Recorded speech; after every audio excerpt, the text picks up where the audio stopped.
September the 7th. Song of Solomon 5:1 through 8:14. I am here in my garden, my darling, my bride. I gather my myrrh with my spices and eat my honeycomb with my honey. I drink my wine with my milk. Oh, lover and beloved, eat and drink, yes, drink deeply. One night, as I was sleeping, my heart awakened in a dream. I heard the voice of my beloved. He was knocking at my bedroom door. "Open to me, my darling, my lover, my lovely dove," he said, "for I have been out in the night and am covered with dew." "But," I said, "I have the soap. Shall I get dressed again? I have washed my feet, and should I get them soiled?" My beloved tried to unlatch the door, and my heart was moved for him. I jumped up to open it, and my hands dripped with perfume, my fingers with lovely myrrh, as I pulled back the bolt. I opened to my beloved, but he was gone. My heart stopped. I searched for him, but couldn't find him anywhere. I called to him, but there was no reply. The guards found me and struck and wounded me. The watchman on the wall tore off my veil. I adjure you, O women of Jerusalem, if you find my beloved one, tell him that I am sick with love. Oh, woman of rare beauty, what is it about your loved one that is better than any other, that you command us this? My beloved one is tanned and handsome, better than 10,000 others. His head is purest gold, and he has wavy raven hair. His eyes are like doves beside the water brooks, deep and quiet. His cheeks are like sweetly scented beds of spices. His lips are perfumed lilies, his breath like myrrh. His arms are round bars of gold set with topaz. His body is striped ivory encrusted with jewels. His legs are as pillars of marble, set in sockets of finest gold, like cedars of Lebanon. None can rival him. His mouth is altogether sweet, lovable in every way. Such, O women of Jerusalem, is my beloved, my friend.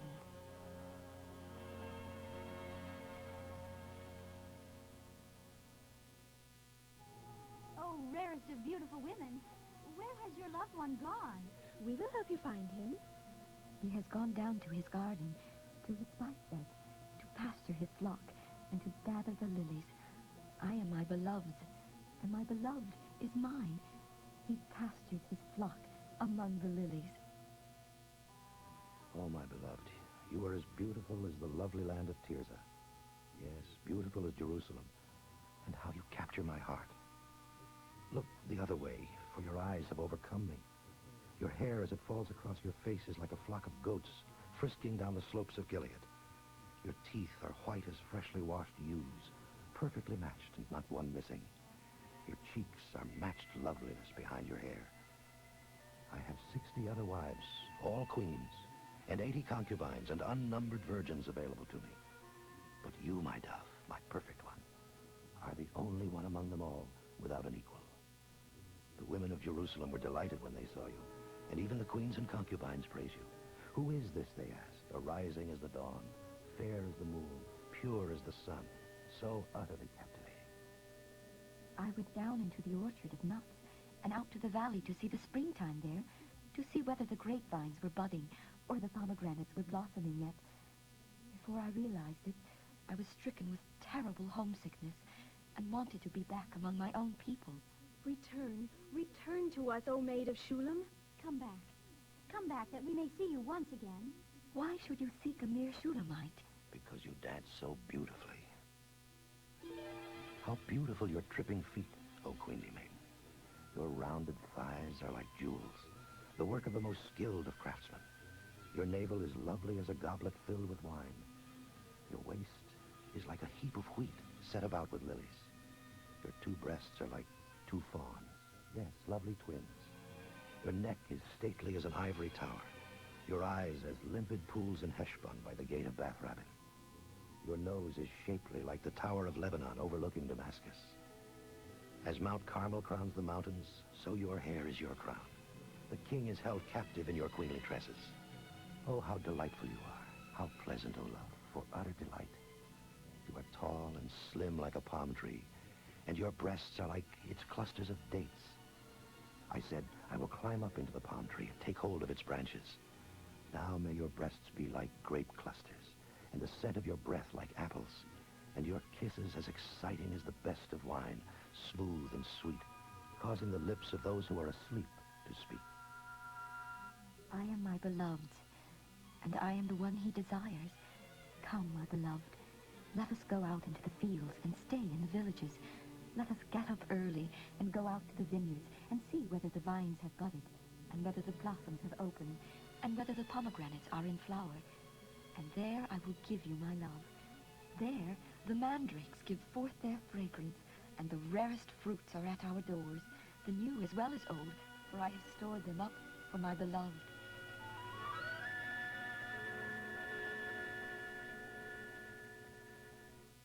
Oh, if only you were my brother, then I could kiss you no matter who was watching, and no one would laugh at me. I would bring you to my childhood home, and there you would teach me. I would give you spiced wine to drink, sweet pomegranate wine. His left hand would be under my head, and his right hand would embrace me. I adjure you, O women of Jerusalem, not to awaken him until he please. Who is this coming up from the desert, leaning on her beloved? Under the apple tree where your mother gave birth to you in her travail, there I awaken your love. Seal me in your heart with permanent betrothal, for love is strong as death, and jealousy is as cruel as shale. It flashes fire, the very flame of Jehovah. Many waters cannot quench the flame of love, neither can the floods drown it.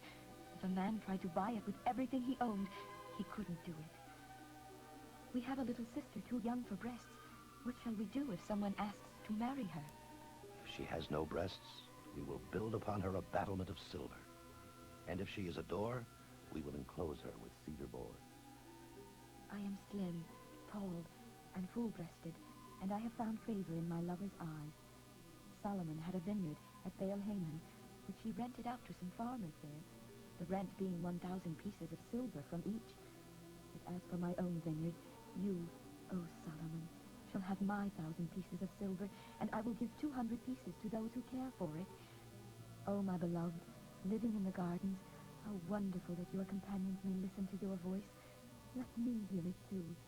Come quickly, my beloved, and be like a gazelle or young deer upon the mountain of spices.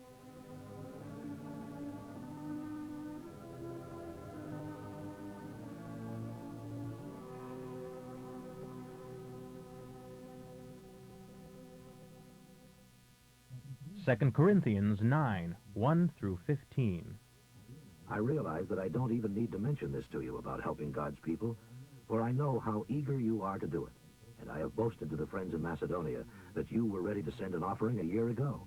In fact, it was this enthusiasm of yours that stirred up many of them to begin helping. But I am sending these men just to be sure that you really are ready, as I told them you would be, with your money all collected. I don't want it to turn out that this time I was wrong in my boasting about you.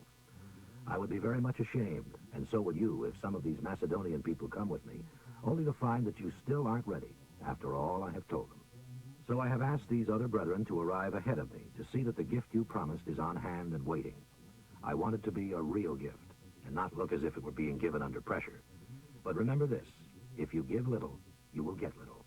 A farmer who plants just a few seeds will get only a small crop, but if he plants much, he will reap much.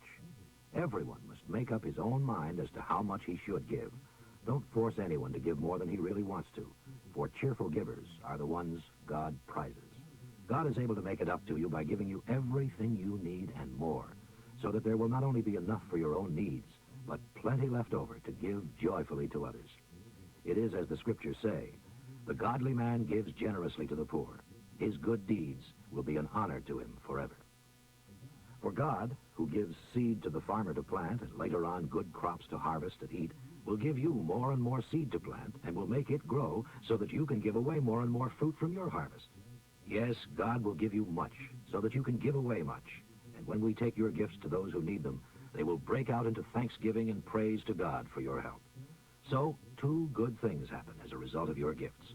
Those in need are helped, and they overflow with thanks to God. Those you help will be glad not only because of your generous gifts to themselves and to others, but they will praise God for this proof that your deeds are as good as your doctrine. And they will pray for you with deep fervor and feeling because of the wonderful grace of God shown through you. Thank God for his Son, his gift too wonderful for words. Proverbs for today, 22:24 through 25. Keep away from angry, short-tempered men, lest you learn to be like them and endanger your soul.